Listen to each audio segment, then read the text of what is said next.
Okay. BYOD reports. Mr. Chair? Yep. I'd like to make a motion concerning this. In light of the emails that were going back and forth on the CSV file from the Barracuda reports, I'd like to make a motion that that CSV file not be distributed to any of the board members or any of the other budget committee members. That's basically my motion, and I'd like to speak to it if it gets seconded. Sorry, I didn't hear. Did you say not to be Not distributed? as a CSV file. I'll second the discussion. Discussion? Okay. Please. My concern with the CSV file is that it can be manipulated and can be used and be distributed and twisted in any way they would like to. And I don't think, while we're in a pilot program, that would be helpful or useful for the community. That would be my first concern. Second of all, I feel strongly about not micromanaging this team. I feel that Dr. Littlefield has set synergy in place with his administrators that that encourages trust, collaboration, and accountability and respect. And I believe strongly that Matt and Dr. Littlefield understands what is weighing on this pilot program. It is a big deal. I don't think that they take that very lightly at all.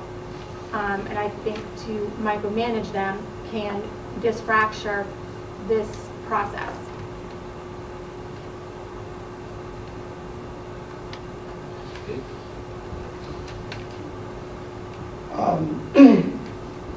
We have not received data from the web filter other than what's 4 weeks back.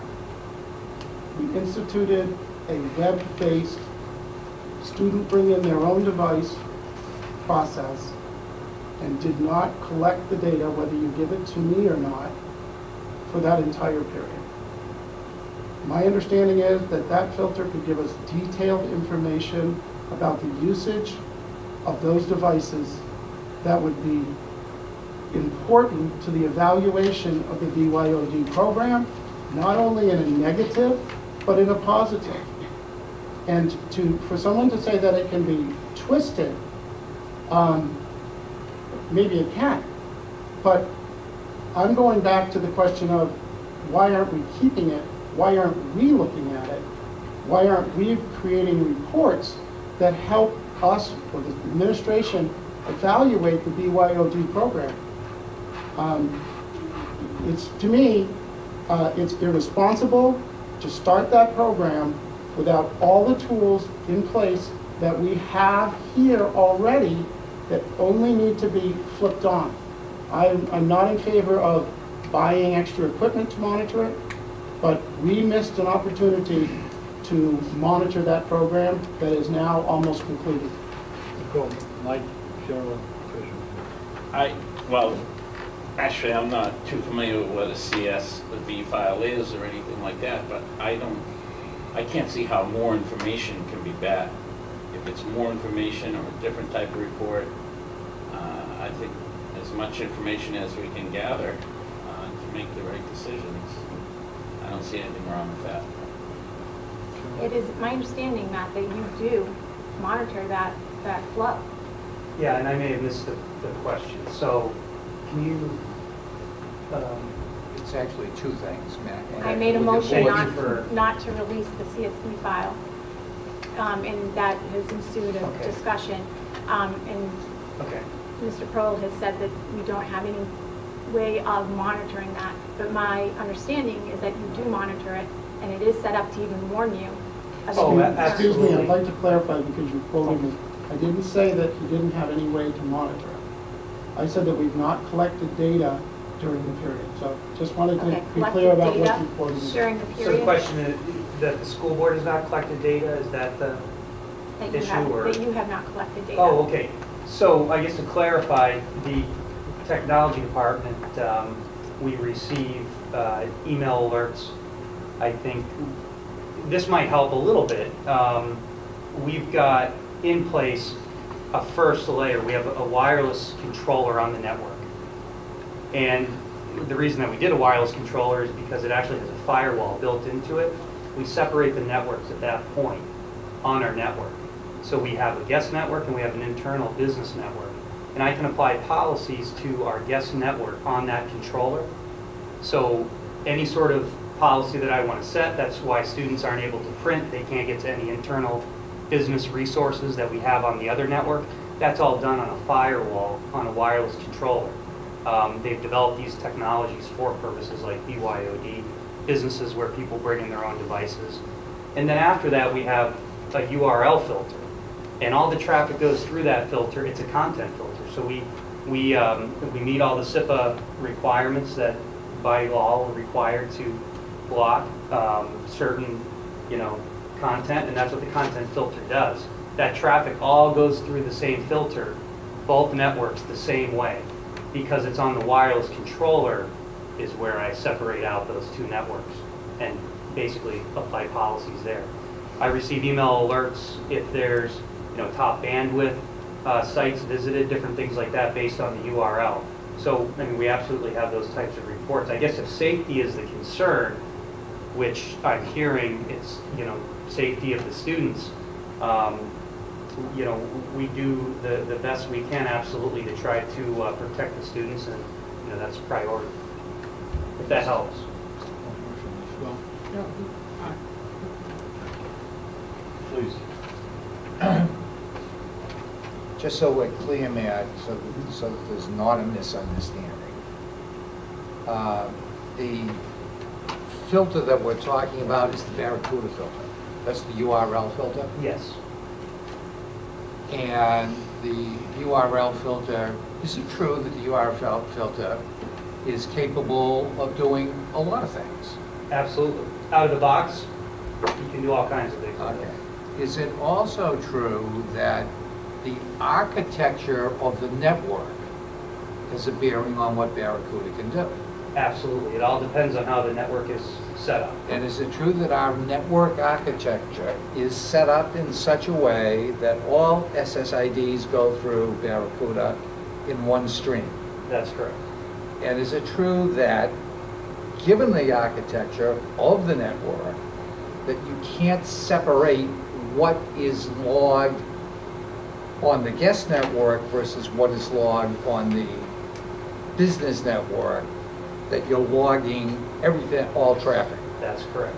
Okay, so one of the issues that we have, and I may not have been clear about this in the past, is there is no way, given the network architecture, to separate this was URLs visited on guest network, this is URLs that was visited on business network. Is that true? That is true.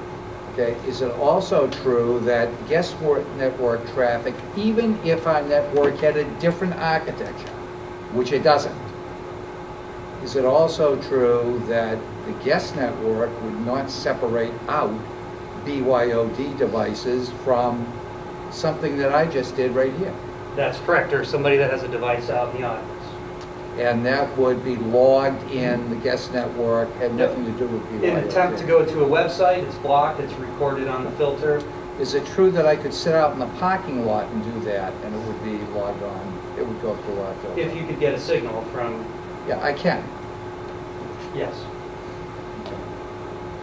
So, essentially, regardless of what the Bearcat 310 or Barracuda 310, Bearcat is a scam, can do, what it can do is a function of the network architecture.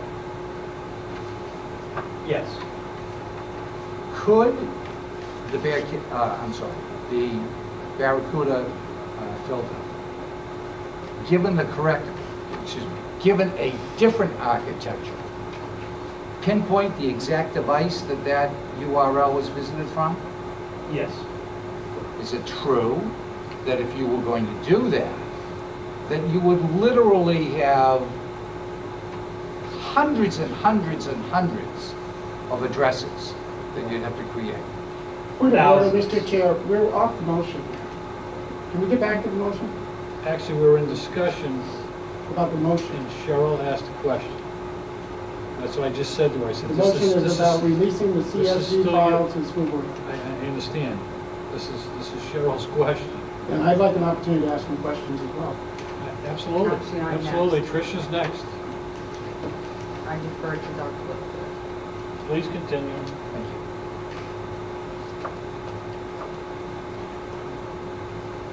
We've got several thousand. That's why you don't So- interrupt. So I think you said Wait a minute, several wait a minute, hundred, wait a minute, wait a minute. it would be several So- thousand. Okay, because I've been asked 1,000 different questions over the last week.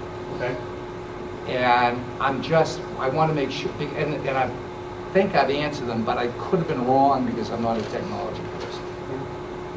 And I think it has direct bearing on what goes on. And this is my final question. It would be possible for the Barracuda 310 to identify that device right there under a different architecture. Yes. But our architecture is such that when I log on with my iPad, I am assigned a dynamic address as opposed to a static address. Right. And that dynamic address will be a different address every time I sign in, depending on what addresses are available at the time. I get assigned it randomly. We have a pool of IP addresses, Yeah. and So- you have a release time, and you Yeah. receive a new So address. the issue I'm trying to make is really twofold, so there's no misunderstanding. The guest network cannot be separated from the business network, given our architecture. A different network architecture, a different network design, and perhaps it could be. It's not a function of the software; it's a function of the network architecture.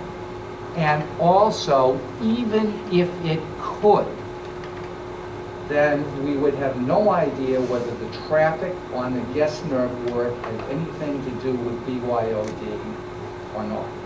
I'm trying to answer, David, very nicely, the question of what was responsible to do at the very beginning.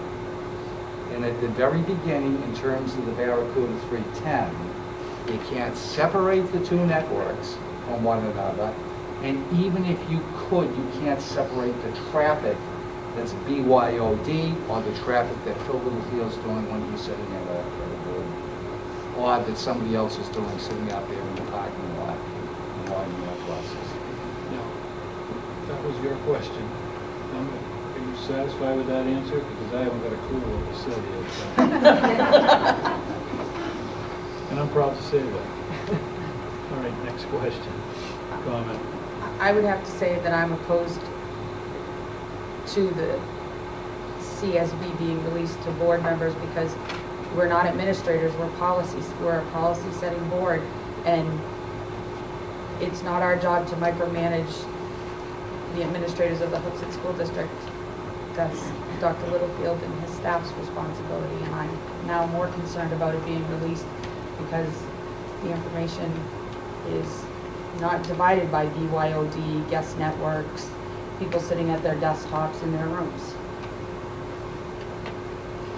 So what you're telling me is, if somebody pulls up in the parking lot, they get on our system, send a message that makes it through the Barracuda, we cannot figure out who that was. Correct. But they'd have to have a dynamic address. They'd have to be someone that we. No, No, because- I can clarify that. No. Can I please just keep to my questions, because I was patient and I waited for Dr. Littlefield. I thought you had just asked a question. No, I I'm had a sorry. couple, and that's why I wanted to kind of go over that. So the question to that was, we could not find out